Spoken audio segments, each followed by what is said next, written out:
Waste fellow waste fellow waste fellow waste fellow waste fellow. ఒక నిరుద్యోగిని. నా పేరు రఘువరన్.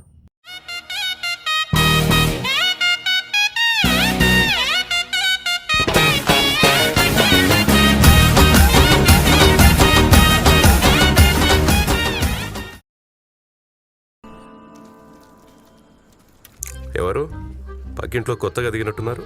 గోకులని పెద్ద డాక్టర్ అంట. ఒక్కతే అమ్మాయి, చూడటానికి సినిమా హీరోయిన్లా ఉంది. మధ్యాహ్నం ఏదో కావాలని ఇంటికొచ్చింది. ఇంటికి వచ్చిందా? నేను ఇంట్లోనే ఉన్నానుగా, నాకు కనపడలేదే. నువ్వు ఇంట్లోనే ఉంటున్నావురా, అదేగా నా ప్రాబ్లం.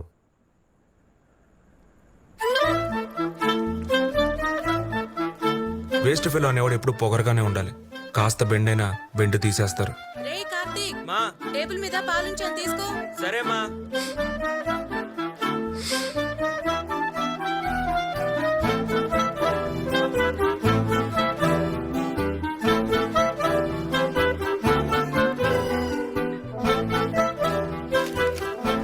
ఇది మా ఇంట్లో ఎప్పుడూ జరిగేదే.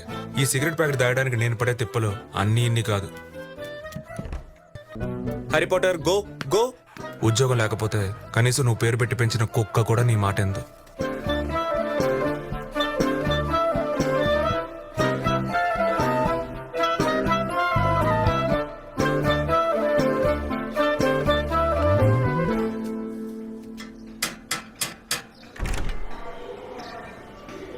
ఎవరు బాబు? ఆంటీ, మాది పక్కిల్లు. బాల్ మీ ఇంట్లో పడింది, అందుకే. రా బాబు, వచ్చి తీసుకో.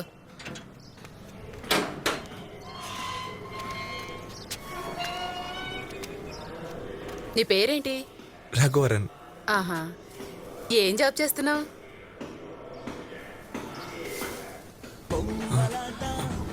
బొమ్మలాట సీరియల్ స్టార్ట్ అయిపోయినట్టుంది, నేను బాల్ తర్వాత తీసుకుంటాను. నువ్వు కూడా బొమ్మలాట చూస్తావా? తిక్కరేగిందంటే నా కొడుకు రెండో పెళ్లి చేసేస్తాను. బా, ఎంత టార్చర్ పెడుతుందో అమ్మాయి వాళ్ళ అత్తగారు. నాకు ఈ క్యారెక్టర్ అంటే అస్సలు పడదండి. మా అమ్మాయిని ఇలా టార్చర్ పెడితే వెంటనే బ్యాగ్ సర్దుకొని వచ్చేయమంటాను. ఆంటీ, మీకు అమ్మాయిందా? శాలిని. ఓ, స్కూల్కి వెళ్ళిందా? స్కూలా? భలే వాడివే. 23 years బాబు దానికి. లోపల నిద్రపోతుందా? ఆఫీస్కి వెళ్ళింది. వాళ్ళ నాన్నకి ఇప్పుడే ఈగో స్టార్ట్ అయిపోయింది. కూతురు తనకన్నా ఎక్కువ సంపాదిస్తోందని. నెలకు 50,000 సంపాదిస్తుందా ఆంటీ? 50,000? వాళ్ళ నాన్నే నెలకి ₹1,00,000 సంపాదిస్తున్నారు. తన శాలరీ మంత్లీ 2 lakhs. పని పాట లేని ఫిగర్లే మనల్ని పట్టించుకో. అలాంటిది నెలకి 2 లక్షలు అంటే ఇక ఇంట్లోకి బాలేయడం వేస్ట్. ఇక్కడేం పనిరా నీకు? అంటే నాన్న, బాల్ పడింది. నిన్ను 10 ఏళ్ల ముందు ఇదే ఇంట్లోంచి బయటకు వస్తున్నప్పుడు చూశాను. అప్పుడు కూడా నువ్వు ఇదే కారణం చెప్పావు. అప్పుడు నీతో పాటు 10 మంది కుర్రాళ్ళు ఆడుకునేవాళ్ళు. ఇప్పుడు నువ్వు ఒక్కడివే ఆడుకుంటున్నావు, ఎందుకంటే వాళ్ళందరూ ఉద్యోగాలకు వెళ్తున్నారు.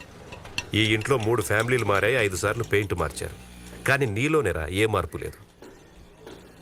వెళ్ళరా, వెళ్ళి ఇంట్లో ఏదైనా పని చూసుకోపో. మనకు పడుతుందో పడదో అది దాని కర్మ. కానీ మన వంతు ప్రయత్నం మనం చేయాలి. సినిమా హీరోయిన్ లా ఉన్న అమ్మాయిని ఎలాగైనా చూడాల్సిందే. చదివిన చదువుకి ఏ బిల్డింగ్ లో కడతాడనుకుంటే కూర్చొని ప్లాస్టిక్ బొమ్మలతో ఆడుకుంటున్నాడు. Waste fellow. అన్ని ఏదో అన్నది నేను ఎదురుపడతా అనుకుంటా.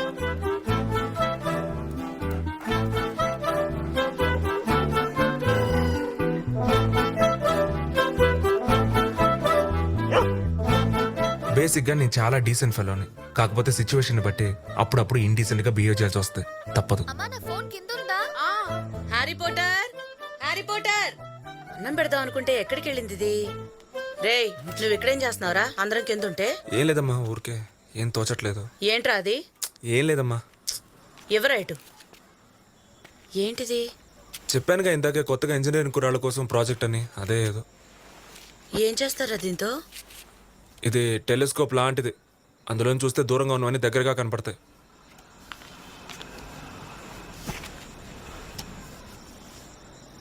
మా, నన్ను కాదమ్మా, పైకి చూడు. చంద్రుడు, నక్షత్రాలు కనిపిస్తాయి.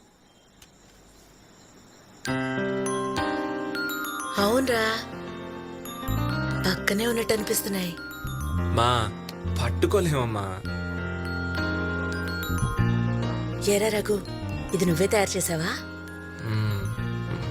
తెలివైన వాడివేరా నువ్వు. మరి నీకు ఉద్యోగం ఎందుకు రావట్లేదురా? ఈ రోజులో తెలివి ఒకటే చాలమ్మా. మరి ఇంకేం కావాలంట? తెలివి ఒక్కటి ఉంటే చాలు రఘు. వదిలేయమ్మా. మా టైటానిక్ సినిమా చూసావా? ఆ పడవ మునిగిపోయి అందరూ నీళ్లలో పడి చచ్చిపోతారు అదేగా. అదే. అందులో హీరో హీరోయిన్కి చంద్రుణ్ణి నక్షత్రాల్ని చూపిస్తాడు. నేను చూడు నీకు చూపించాల్సి వస్తుంది. నీ దుంపదిగా నువ్వెప్పుడు లవ్లో పడ్డావురా? నన్నెవరు లవ్ చేస్తారమ్మా? ఏ నీకెంత తక్కువ? అందం లేదా తెలివి లేదా? ఉద్యోగం లేదమ్మా. ఈ రోజుల్లో అమ్మాయిలు ఎవరు మినిమం సెక్యూరిటీ లేకుండా లవ్ చేయట్లేదు. హ్మ్. మా రేపు నా ఫ్రెండ్ బర్త్డే పార్టీ ఉందమ్మా. తలా 2000 వేసుకుందాం అనుకున్నావమ్మా. కొంచెం ఎలాగైనా మేనేజ్ చేయవా? మీ తమ్ముడి తీసుకుంటాలి. దానికన్నా నన్ను చెప్పు తీసుకొట్టు. కుదిరితే నాన్న అడిగివు, లేకపోతే నాకేం అక్కర్లేదు. ఆడి దగ్గర నేను ఒక్క పైసా కూడా తీసుకోను. సరే చూద్దాం లేరా.